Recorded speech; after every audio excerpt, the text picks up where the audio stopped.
گھر میرا برباد ہو رہا ہے، گھر میرا ٹوٹ رہا ہے، اور قسم بھی میں اٹھاؤں۔ اپنی پارسا بیٹی سے کہو نا کہ اگر وہ سچی ہے تو قرآن اٹھائے۔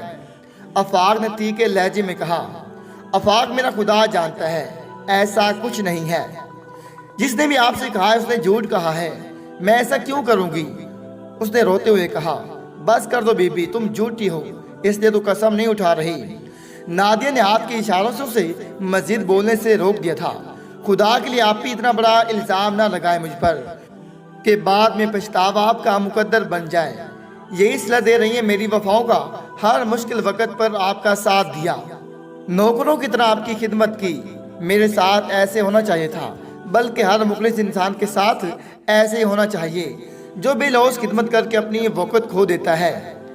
اس نے پھوٹ پھوٹ کر روتے ہوئے کہا، تم قرآن پاک پر ہاں رکھتی ہو یا نہیں؟ اس کے ماں نے اپنے داماد سے کہا، نہیں۔ اس نے مختصر جواب دیا تھا، اس کی کوئی وجہ؟ تم نے میری پارسا بیٹی پر الزام لگایا ہے، تمہیں ثبوت دینا ہی ہوگا۔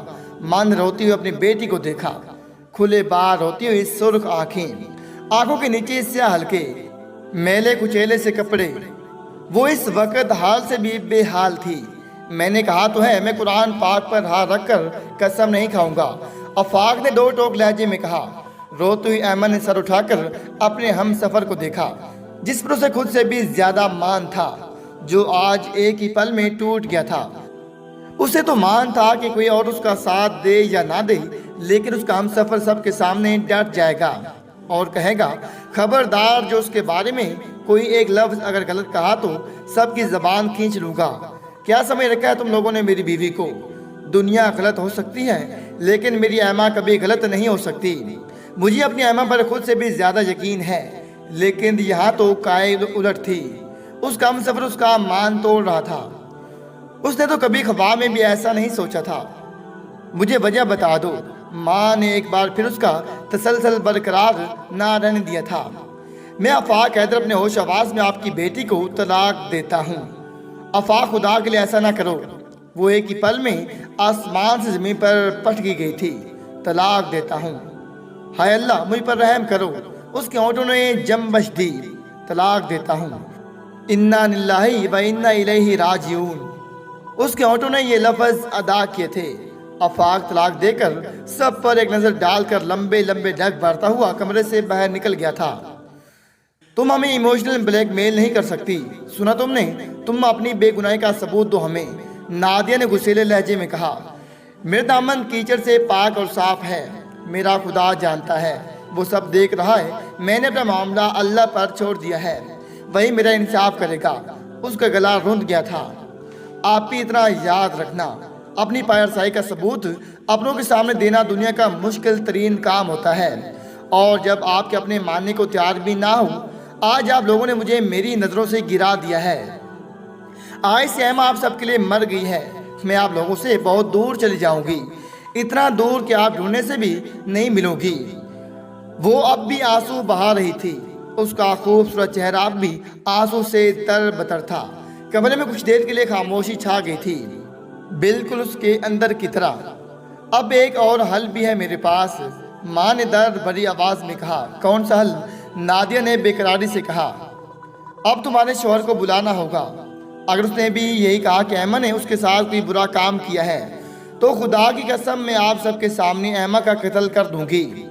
میں اپنے اس خدا کو گواہ بنا کر کہتی ہوں، نادیہ کے شوہر ریحان نے اگر یہی کہہ دیا تو اس خنجر سے اس کا سر قلم کرنا میرا انصاف ہوگا۔ نادیہ کی ماں نے سب پر نظر ڈالتے ہوئے کہا تھا۔ نادیہ نے فوراً اپنے شوہر کو کال کر کے بلایا تھا۔ کیا بات ہے، خیر تو ہے؟ ریحان بے چینی سے بولا تھا۔ اسے بھی پتا تھا گھر میں کب سے کوئی نہ کوئی کھچڑی پک رہی ہے، کوئی نہ کوئی مسئلہ تو ضرور ہے۔ تم فوری امی کے گھر آؤ، تبھی پتہ چلے گا نا۔ نادیہ نے غصے میں کہہ کر کال ڈسکنیکٹ کر دی تھی۔ تبھی نادیہ کا شوہر گھر میں داخل ہوا تھا، جسے فون کر کے بلایا گیا تھا۔ تم قرآن پاک پر ہاتھ رکھ کر قسم کھا سکتے ہو جو الزام تمہاری بیوی نے ایما پر لگایا تھا وہ جھوٹا ہے۔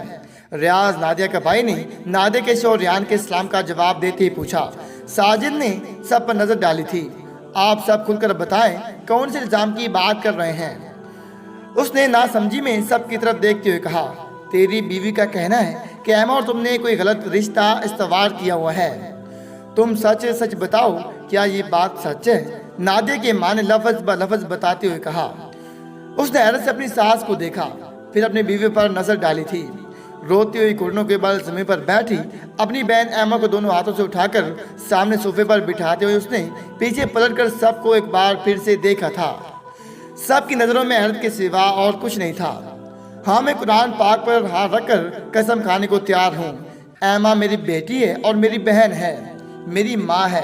جو رشتے میرے اللہ نے محرم رکھے ہیں وہی سب ہے ایما۔ نادیہ اور رفاق نے جو بھی بکواس کی وہ سرسر الزام ہے، ایسا کچھ بھی نہیں ہے۔ وہ صوفے سے لڑکھڑاتے ہوئے زمین پر گری تھی۔ اس میں اب اپنوں کو دیکھنے کی سکن نہ بچی تھی۔ وہ اپنوں کا سر جھکتے ہوئے نہیں دیکھ سکتی تھی۔ وہ تو سب سے پیار کرتی تھی تو وہ کیسے سب کے جھکے سر دیکھ پاتی؟ سب اس کی طرف بھاگے، پر وہ تو کب کی اللہ کے پاس جا چکی تھی اپنوں کی شکایتیں لے کر۔